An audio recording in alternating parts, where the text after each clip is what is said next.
can you talk to me about when we talk about the tough stuff and relate to the audience that might be feeling what you were feeling and like how you managed to kind of get through that? Like, what were the things that you were applying in your own life, and in your own process that got you to that other side?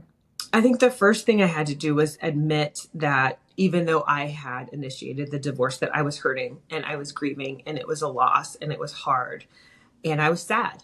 I was depressed and I think I was just trying to get through the process of the divorce and not really think about, what I was feeling or why this was happening or really sitting with those emotions. And I think that was probably the first thing that I did that got me on a track of like, okay, I will be able to work, I will be able to get to the other side of this, because you have to really just acknowledge what's going on. It's a loss.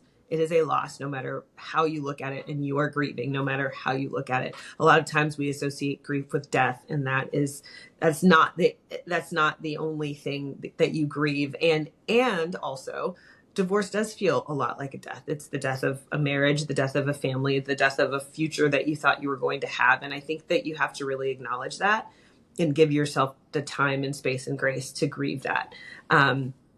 I also think you have to do the work on yourself, do the work of healing on yourself. And I'm a huge advocate for therapy, obviously, as a therapist. But if therapy is not for you, then do whatever works for you to work through those feelings and get to that healing. That's really crucial. I think that's the only way you're going to get to amicable on the other side, is if you do the healing and the work for yourself.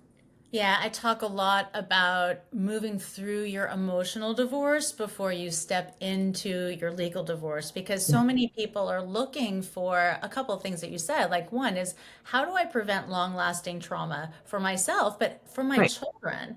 And number two is like, how do I save myself money? And the right. first thing I talk about is that, well, you need to really move through this emotional divorce before you step into your legal divorce, because of the fact that, guess what? If you are an emotional mess when you step into that legal negotiation room, it's going to be emotional decision making and emotional responses and emotional reactions. And those might not be logical, rational thinking, right? It's that you're a They therapist. rarely are. It's the amygdala. It's that, sympathetic nervous system completely going rah, rah, rah, and not allowing you for access to that prefrontal cortex so you can Right. calm your body, so you can have more mindfulness and awareness of how you are showing up.